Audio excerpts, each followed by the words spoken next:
Kamakailan lamang ay may mga analyst na nagsasabing posibleng umakyat ang presyo ni Shiba Inu. Si AJ Trader, isang tanyag na analyst sa TradingView, ay nagsasabing maaring umabot ang presyo ni Shiba Inu sa presyong 40 digits 4. Ayon sa kanya, matapos ang 7 buwan ng pagbaba, si Shiba Inu ay nagpakita ng mga palatandaan ng pag-akyat mula noong September. At ayan po ang siyang ating pag-uusapan sa video na ito. Pero bago po tayo magpatuloy, ay nais ko lamang po munang bigyang linaw ang aking disclaimer kung saan ang nilalaman po ng video na ito ay hindi po ito isang financial advice. For education and information purposes lamang po ang layunin nito. At ayan mga ka-crypto, ano ang nakita ni AJ Trader? Nakita po ni AJ Trader na mula March hanggang August, bumagsak ang presyo ni Shiba Inu ng halos 76%. Ngunit noong September ay nagsimulang umakyat ang presyo mula po sa 40 digits 1238 hanggang sa 40 digits 2156. Ito ang pinakamataas na presyo na naabot ni Shiba Inu sa loob ng 3 buwan. Ayon sa kanya, kung maabot muli ni Shiba Inu ang presyong 40 digits 2, maaaring magtuloy-tuloy ang pag-akyat nito hanggang sa 40 digits 4. Ano naman ang ibang analyst? Ano naman ang ibang analyst na nagsasabing maganda ang hinaharap ni Shiba Inu?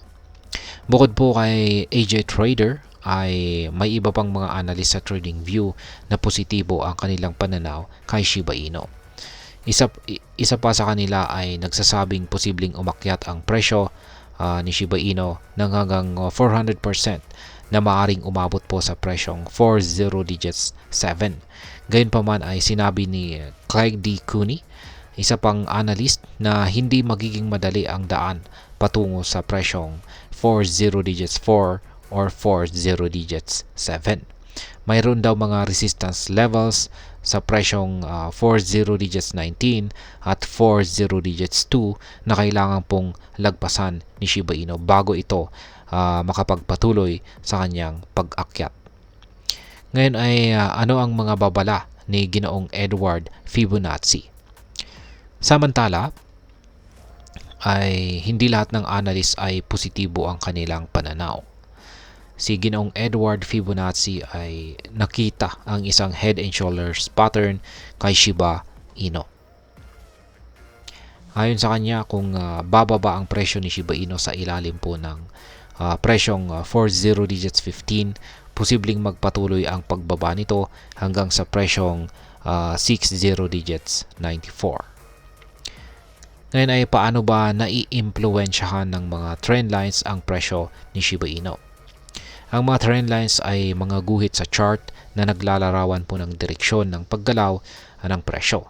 Sa kasalukuyan, ang presyo ni Shiba Inu ay nasa itaas ng resistance trend line na isang positibong palatandaan.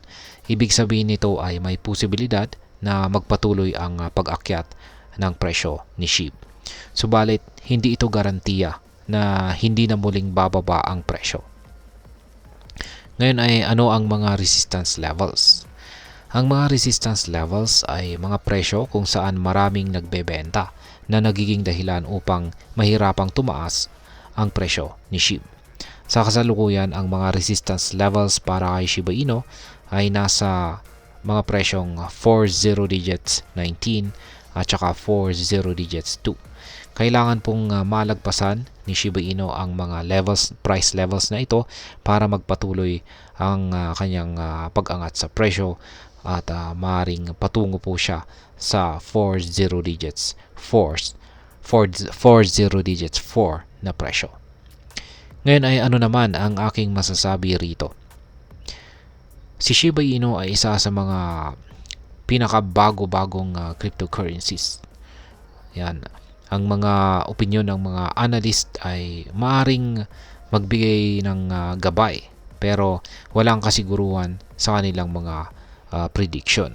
Kung iniisip mong mag-invest, mabuti pong mag-research at pag-aralan ang mga posibleng risk.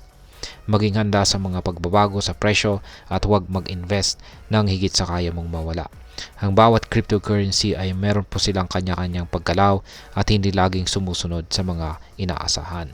Si Shiba Inu ay maaaring maghatid ng malaking kita pero mayroon din po siyang malaking risk. Kaya kung ikaw ay handang tanggapin ang risk, maaaring magbigay ito ng magandang pagkakataon. Ngunit laging tandaan na ang pag-iingat at tamang kaalaman ang siyang susi sa matagumpay na pag-i-invest. At ayan, hanggang dito na lamang po tayo sa video na ito mga ka-crypto. Sana po ay inyong nagustuhan ang aking paliwanag sa video na ito. Kung inyo po itong nagustuhan, pakiclick lamang po ang like button nito. Para naman po sa mga bago lamang dito, kayo po ay aking inaanyayahan para mag-subscribe.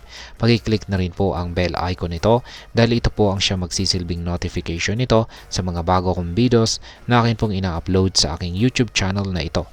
Marami pong salamat sa panonood, ingat po tayo lagi at God bless po sa ating lahat.